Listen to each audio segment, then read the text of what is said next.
मांग क्या कर रहे हैं? मांग ये कि अविलंब नोटिफिकेशन और शेड्यूल जारी किया जाए, नहीं तो उग्र आंदोलन होगा।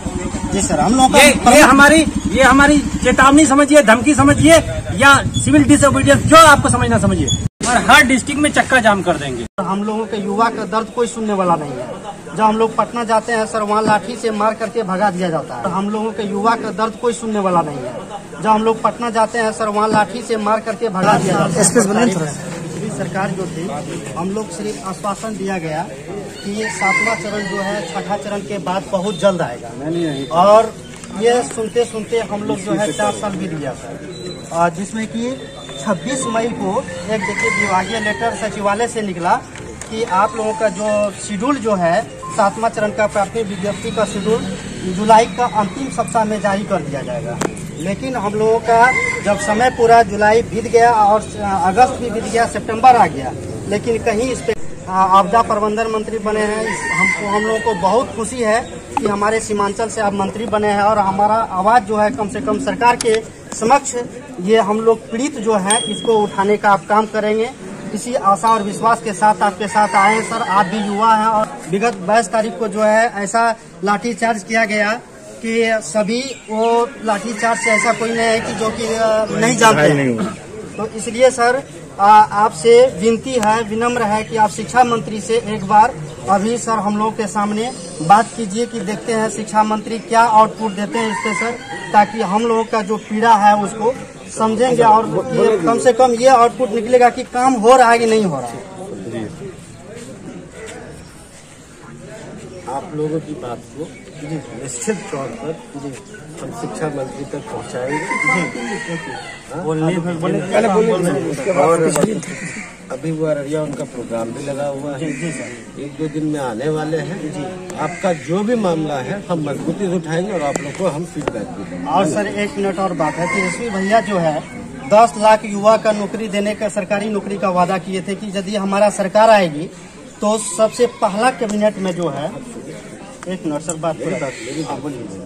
तेजस्वी जी अपनी बात पे कायम है। जी सर, उनकी बात को फिर आदरणीय मुख्यमंत्री जी मजबूती दिए। जी सर। तो निश्चित तौर पे किसी भी काम को करने में समय लगता है। जी, अभी सरकार बनी है, आने वाले दिनों में देखिएगा इंशाल्लाह आप लोग को अच्छा रिजल्ट मिलेगा, है ना सर? थोड़ा सा आपने सुनिएगा तो सरकार फिर वही बात थोड़ा सा मेरी बात सुनिए जी। बात आपको कहे, आप जो बात बोले हम उसका जवाब दिए ना। बात को लंबा काम होने से मतलब, लेकिन जी सर सारा दर्द समझते हैं आपका।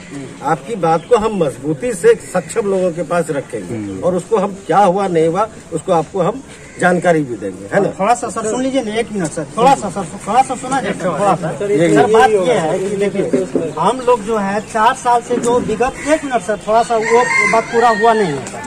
बात यह है कि जैसे कि बोले कि तेजस्वी यादव सर, तेजस्वी भैया वो भी युवा है, हम लोगों से वादा किए थे, और सबसे बड़ा पार्टी अभी आरजेडी का है, और हम लोग जो है उसको चुने थे युवा से। मेरी बात सुनिए, हम क्या बोल रहे हैं?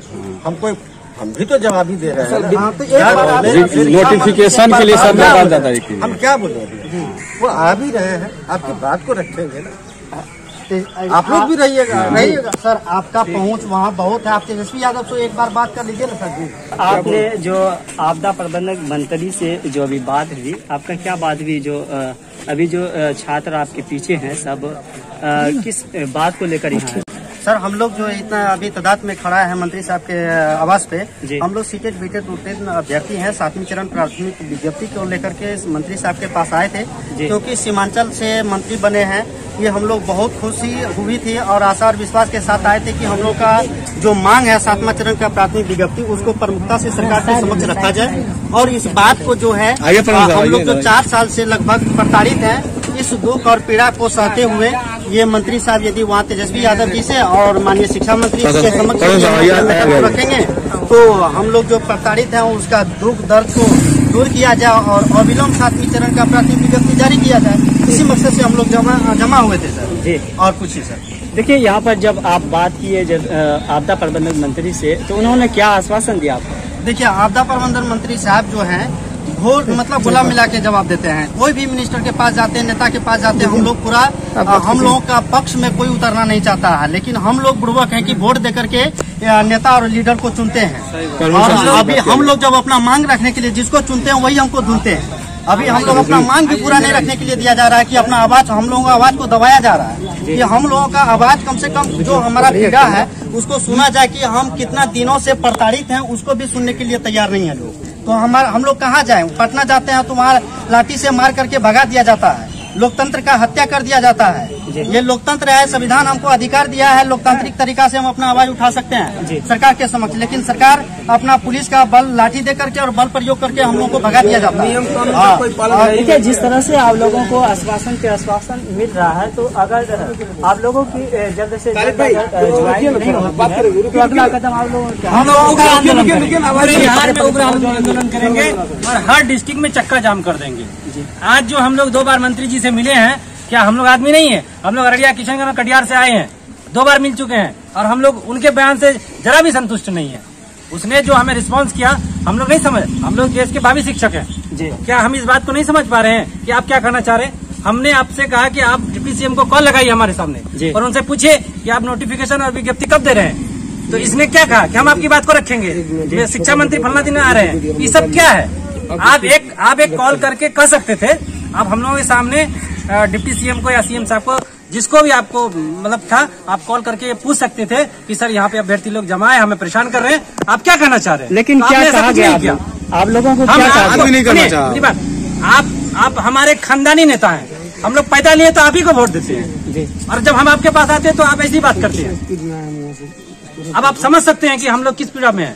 3 साल से हम लोग रोड पे दर की भटक रहे हैं, कोई पूछने वाला नहीं है। तो क्या पटना में जानते हैं एडीएम सब मार के भगा देते हैं, सर फोड़ देते हैं। मांग क्या कर रहे हैं? मांग ये कि अविलंब नोटिफिकेशन और शेड्यूल जारी किया जाए, नहीं तो उग्र आंदोलन होगा। जी सर, हम लोग ये हमारी चेतावनी समझिए, धमकी समझिए या सिविल डिसोबीडियंस, जो आपको समझना समझिए, लेकिन हम ऐसा करने जा रहे हैं। हम लोगों का सीधा मांग है सरकार से कि 7वां चरण का प्राथमिक विज्ञप्ति अविलंब जारी किया जाए। यदि सरकार आपके चैनल के माध्यम से यदि हमारा बात उसके कानों तक यदि जा रही है तो सरकार को सीधा चेतावनी हम लोग देना चाहते हैं। यदि 5 सितंबर आगामी शिक्षक दिवस के रोज, यदि शिक्षक दिवस 5 सितंबर को 2022 के रोज यदि हम लोगों का 7वां चरण का प्राथमिक विज्ञप्ति जारी नहीं होती है तो हम लोग पूरा बिहार का 38 जिला में और जिला में चक्का जाम करेंगे, रेलवे को जाम करेंगे, 4 लेन को जाम करेंगे और पूरा उग्र आंदोलन करेंगे। हाँ, पूरे एक दिन पूरे बिहार में 38 जिला में चक्का जाम होगा। तब ये गंगी बहारी सरकार का जो कानों तक जो नहीं रेंगती है, तब इसको पता चलेगा कि विद्यार्थी जो हम लोग शिक्षा का अभ्यर्थी है, शिक्षा का राष्ट्र निर्माता होता है। हम लोग जिस तरह से कहा जाता है कि युवाओं की सरकार है, क्या लग रहा है कि इस तरह से जो हो रहा है? देखिए सर, ये जो है सब जो सत्ता पक्ष में जो आता है ना सर, सब सत्ता का नशा जो है आकर के सत्ता का नशा में उसको एसी का हवा लगाने से फुर्सत ही नहीं मिलता है। उन लोग का रोड शो चलता है, सम्मान समारोह चलता है, हम लोग जनता यहाँ रोड पे भटक रहे हैं, कोई सुनने वाला नहीं है। ये लोगों को यदि सत्ता मिलता है, कहावत है जुल्मी जब करेगा सत्ता के गलियारों से चप्पा चप्पा गूंज उठेगा इनकलाब के नारों से। इसलिए हम लोग शिक्षक अभ्यर्थी हैं, हम लोगों का मांग यदि नहीं माना गया